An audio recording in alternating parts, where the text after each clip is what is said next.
I made $20,000 yesterday and I ain't even jump up out the bed. Bag a leg, take a rent until he got the bed, walking like I'm Fred. Bonnie Rubble riding in the bubble, but it's stolen, watching for the feds. Made $20,000 yesterday, little boy, you heard what I said. You came in and rockin' the It's the dark skin savage, my nigga. Hey! Hey, bro, y'all see the title of this video, man. Y'all want to see what's going on in today's world, man. We're just here to see, I'm just curious. I'm just curious. Like, what the fuck happened if World War III everything did go down? Like, what happened after that? Yeah. We already know what the fuck would happen during. It'd just be chaos. Yeah. Like, we already experienced You too. know, a lot of young Draco niggas. Well, I ain't experienced it, but Young Draco. Yeah, bro. You gonna have to be a young Draco where everybody run up in this. Get the fuck out, bro. But look, we're gonna see what this video got started, man. Let's see what about to happen, bro. Sponsored by Conflict of Nations, the free online strategy game where you'll bring the most modern technology to the battlefield. Take control of a world country to find out what it's like to lead it in a modern global warfare in real-time games that can take weeks to complete as you field armies filled with over 100 beautifully modeled modern weapons. And military forces clash on land, in the air, and on the sea, and underneath it, in the most violent war to date. But what would actually happen after World War III? The probability of a third world war is negligible but not impossible. All three of these big military powers who have the capability to launch a global war all have too much to lose by doing so. But history is full of examples of small conflicts spiraling completely out of control and beyond the plans of those who initiated them. To find out what the world would look like after World War III, we have to examine two different global wars, a conventional war and a nuclear war. One thing is for sure, the economic damage alone would reshape the face of the earth. Such a war would inevitably begin by a confrontation between US and Chinese forces in the South or East China Sea. A Sino-US war isn't likely to go global and would require multiple escalatory steps to get there. First, China would have to directly threaten or attack Japanese forces, something that is predisposed to do already because of the presence of multiple US air bases in Japan. If China wanted to keep Japan out of the conflict, it would have... Damn, bro, they can't even come straight for our asses. They have to cross. Like, they will have to fight Japan first, and like, before they even get to us. That's crazy.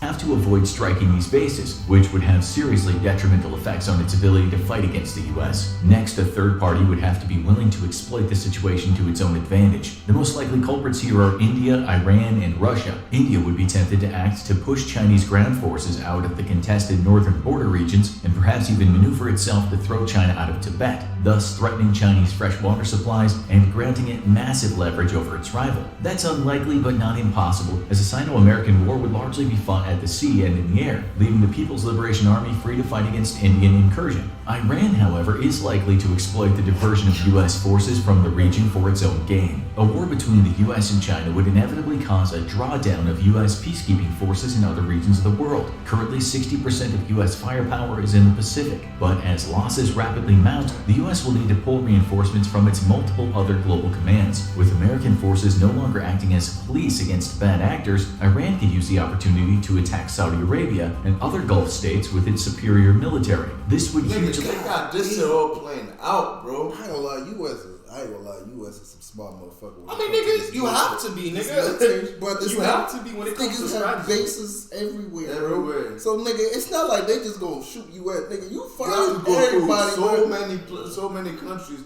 And nigga, bro, if they hit US, bro, nigga, that means you have the whole continent that's gonna blend your shit up, bro. Like, cause bro, look at all these bases, bro. I don't know if y'all saw the picture.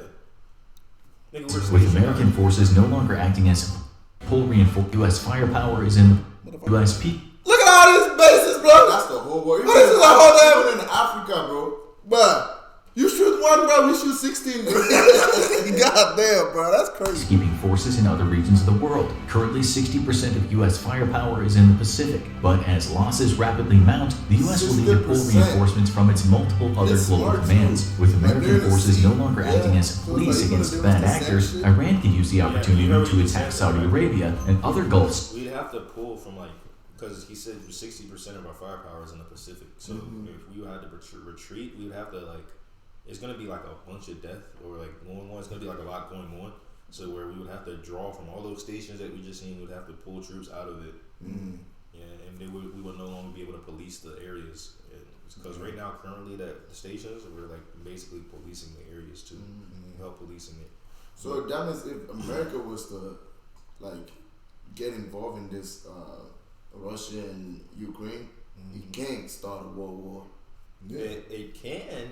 It can because the way Putin is talking, it's like anybody who intervenes is going to be consequences. States with its superior military. This would hugely disrupt global oil trade and have devastating financial repercussions across the world. Russia might seek to exploit U.S. preoccupation with China for its own gain in Europe. While Russia has no ambition to rule all of Europe, it could see a drawdown of U.S. forces in Europe as the opportunity to take by force breakaway Soviet republics, and even some of its NATO neighbors such as Lithuania, Latvia, and Estonia. In a worst-case scenario, all three flashpoints are ignited due to American preoccupation with China, leaving the world dramatically different after the war. Such a war is almost certain to end with a U.S. victory over China, although an extremely costly and poorly defined victory. Immediately at war's end, the United States military would be severely depleted, going from the world's most powerful fighting force to a significantly weakened force that still has global reach, but will take a decade or more to restore itself to its former glory. American naval and air losses would be staggering, as with much of half of its air and naval fleets destroyed. Half of the U.S. aircraft carrier fleet would be sunk in a conflict with China, a loss of over $50 billion in ship costs alone, over 500 aircraft and over 12,000 seamen and aviators. The loss of all important American carriers alone would see the United States lose its ability to rapidly respond to global conflicts. This loss in capability would only be compounded by significant losses in the U.S. Air Force. Without the ability to rapidly and overwhelmingly respond to global crises, the immediate post-war years would see an ignition of regional wars across Africa and the Middle East. Critics of U.S. military presence around the world would rapidly see the cost of losing that peacekeeping force as simmering tensions suddenly explode in the absence of a threat of U.S. involvement. In the Middle East, Iran would seize the opportunity to attack its longtime rival Saudi Arabia. Despite being an oil-rich and wealthy nation, Saudi Arabia is handily outclassed militarily by Iran, as it has relied on the United States to keep Iran in check for decades. No other power is likely to prevent Iranian aggression in the Middle East, nor do they have the capability to do so. All European powers. So basically, he's saying that, nigga, since that we'd be drawing out forces from other countries, there'd be like civil conflicts because basically we're also there to help police police shit. So it's like shit don't break out like that, like what you said. Like if U.S. they need them. If we're peacekeepers. Like that's what they call people that are from the U.S. that go to other countries to police and patrol the areas. Called peacekeepers. What's it called? Is it? It's not Iraq, right? Or is it Afghan? Where like people was like jumping on airplanes and shit because the American. Oh, that was like Pakistan. Was that like? Was that Afghanistan? I think it was. Yeah, it was like in Afghan. Like people was like jumping on airplanes because they're like. I know exactly what you're talking about. Where that was. I never really thought about it. Like it's called World War, bro. So it's like it's not just gonna be U.S. and fucking. The reason why it's called World War. Everybody will be trying to take it because just like you said, like nigga, once this shit go down, it's like all these little ass niggas gonna be like, okay, using this opportunity to like fight. Like their rivals and all that. The reason why it's called World War is because one country attacks another country. The ally of that country attacks this country.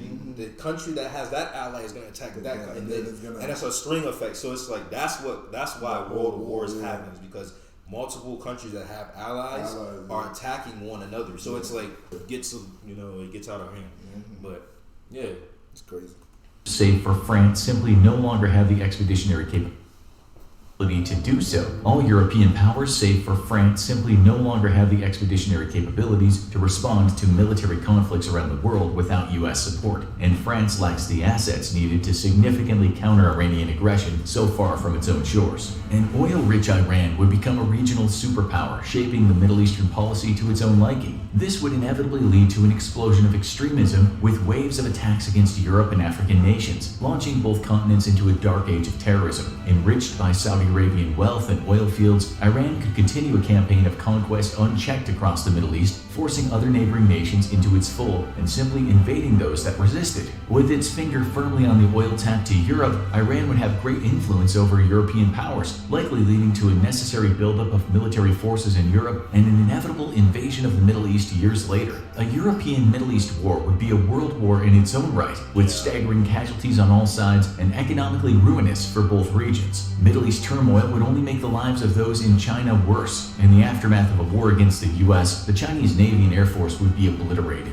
with only those forces left in reserve in Western China against India or Russian incursions left intact. Chinese infrastructure, at least along its eastern Pacific border, would also suffer moderate damage due to American long-range air attacks, while China can do little to militarily threaten the US homeland. Large-scale damage to Chinese port facilities would only exuberate the damage caused by years of American naval blockade. China relies on the Pacific for the majority of its trade, and most importantly for the import of energy resources. Despite heavy losses, the US Navy could still undertake an effective blockade of Chinese trade, crippling the nation and resulting in a GDP loss of as much as 35%. China, in return, could threaten US trade in the Pacific as well, but would be unable to directly threaten either the American West or East Coast, resulting in only an expected GDP loss of 10% for the US. But the disruption of trade in what's the world's most important trade superhighway would only result in the weakening of the East Asian economies and, to a smaller extent, the entire world. East Asian nations would be the hardest hit due to their dependence on Chinese goods. This will have a knock-on effect on European nations who import cheap goods manufactured in East Asia. That's what I'm saying. Nigga, there's no point. That's why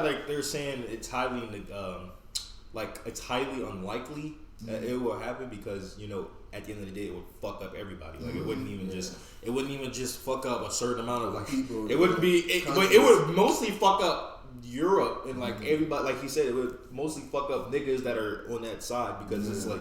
They all are more relying on they're relying on trade. You know what I'm saying? And if US is taking that shit out, you know what I'm saying? Yeah. It's crazy, like you said. They're smart in how they set this shit up because they make it to where it's like if this ever did happen, it'll hurt them more than it'll hurt us. Yeah. But at the end of the day, it's gonna hurt both sides. It's not gonna help anybody. That's true.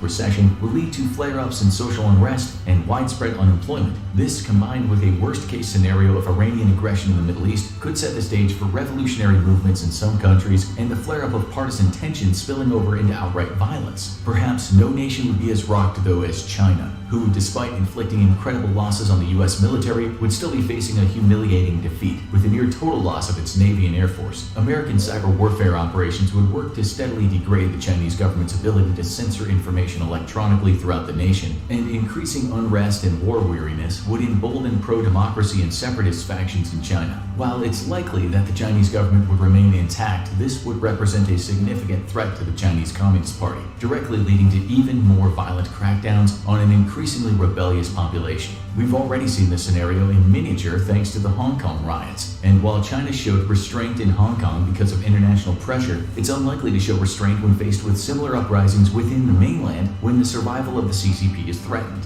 The further disruption of the Chinese economy would have a domino effect on the rest of the world, especially those nations that rely on China for critical technology and imports. Global GDP would shrink significantly, leading to unemployment and unrest across the world. While the rest of the world is suffering, though, one nation might come out of a third world war smelling like roses. Russia has long suffered under a weakening economy, made worse by European sanctions due to its aggression in Crimea. However, the loss of Chinese trade routes throughout the war and a need by China to replace its destroyed military equipment would be a massive financial boon to the state. European powers might be even willing to lift sanctions against Russia and provide economic concessions or even political ones, such as allowing Russia to reabsorb former Soviet republics in exchange for the aid of the Russian military in fighting against Iranian aggression in the Middle East. A new global order after World War III would see Russia rising to a position of prominence it hasn't held since the days of the Soviet Union. But now let's look at a worst-case scenario: complete and total nuclear warfare that spans the face of the earth. While a conventional World War III was... Basically, he was saying this shit ain't gonna help nobody but Russia. If everything, like the domino effect happened where like the whole economy goes down in China and shit,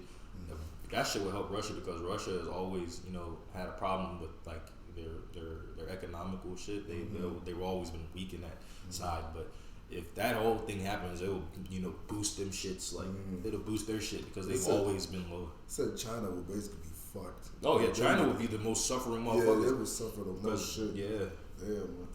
still see the United States suffer the least militarily or economic harm, a nuclear war would almost completely level the playing field between China and the US, leaving both nations a ruined, smoking wreck. The US still holds the advantage in number and sophistication of nuclear weapons, thus China would inevitably suffer far greater damage than the US. However, nearly every major US city would suffer at least one nuclear strike, with most coming under fire from multiple warheads. Should Russia join the fray, it would inevitably... I saw the thing about that That nigga say, yo, at least every city got captured the nuke, bro. God damn, bro. That's crazy. Fuck! So New York gone, nigga. That nigga said nearly every major U.S. city would suffer at least one nuclear strike. And I know it's gonna be some big ass cities, bro. Mm-hmm. Fuck, man. Right, with most coming under fire from multiple warheads. Should Russia join the fray, it would inevitably pull in nuclear NATO members such as France and Great Britain, and spread thermonuclear warfare across 4 of the world's 7 continents. Previous fears of nuclear winter have since been proven to be overblown, but a global cooling effect will still take place, dropping global temperatures by a few degrees. A drop of just 1 degree centigrade in global temperatures would make Canadian wheat growing impossible, showing us just how vulnerable the global food supply really is. What farmland isn't rendered fallow by a drop in global temperatures? Not 1 degree, just 1, bro. 1, nigga, that shit can fuck up everything. Likely be unusable due to nuclear impacts. Both the US and Russia target each other's vast swaths of farmland as nuclear targets, with the express intent of starving each other into submission in case of nuclear war. With the US alone exporting much of the world's grain, it wouldn't just be the Americans that starve, but much of the world as well. Compound that with strikes against Russia and Chinese food-producing regions, plus contamination from other nuclear strikes, and hundreds of millions would begin to starve within weeks. The initial casualties would also be in the hundreds of millions, with hundreds of millions more falling prey to injuries and radiation sickness within days to weeks. Then, secondary effects of global nuclear war would lead to even more deaths, as trade routes are disrupted, infrastructure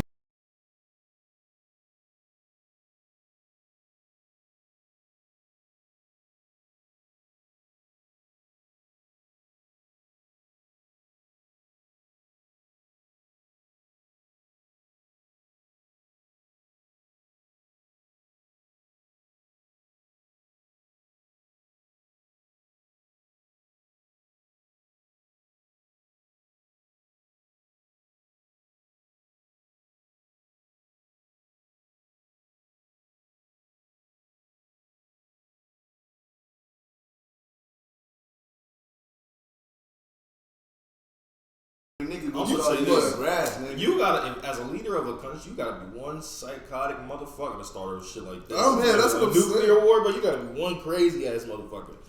Nowadays, especially because nigga, considering the fact that everybody got fucking nukes. Yeah, that's spread across countrysides in Australia, North America, Europe, and Asia. Respiratory disease would claim millions more. Global firestorms would decimate wildlands, as fires ignited by burning cities spread for hundreds of miles around, causing fires so vast that they'd be visible from space, if not for all the debris in the atmosphere. If one could peer through that thick haze of gray that would remain aloft for days or even weeks, they would see a planet in flames, with fires raging for weeks or even months and killing millions more. The world population would likely fall to below 1 billion within 5 years of global thermonuclear war. Within a decade of starvation, disease, and conflict for dwindling resources, humanity would be lucky to number in the 500 millions. However, there is good reason to think that humanity would not go extinct after all, and could even bounce back in time. Most nuclear strikes are designed to maximize destruction. A ground burst of nuclear weapon severity limits its destructive range, as most of the energy in the explosion is sent down into the ground or absorbed by ground features such as buildings, hills, etc. Therefore, nuclear weapons are designed to explode over their target,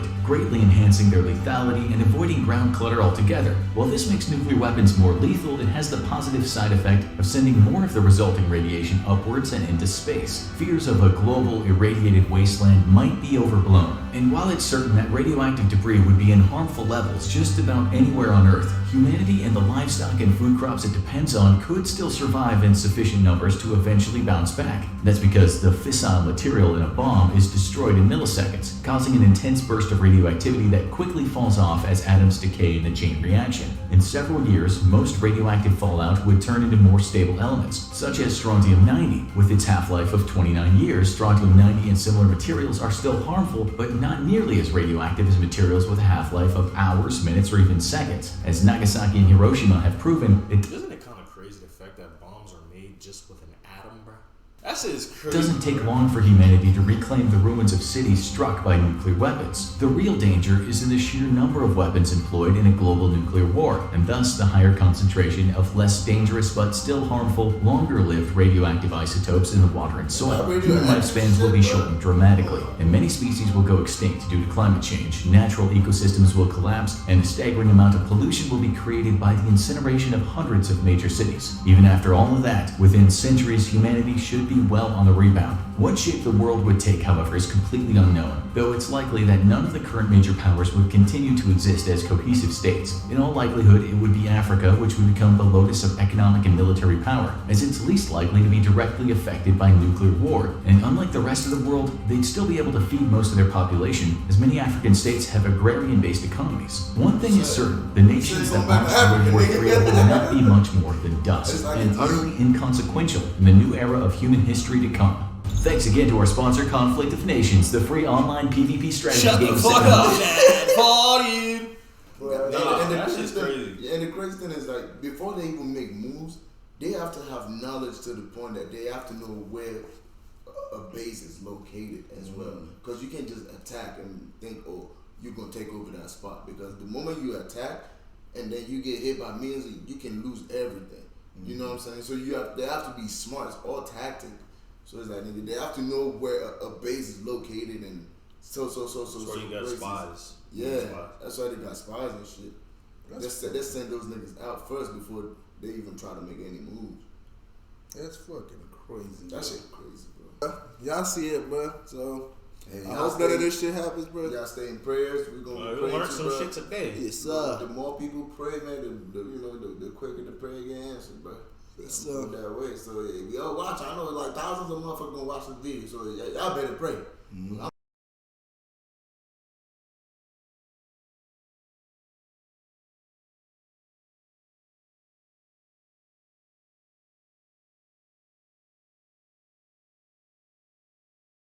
Save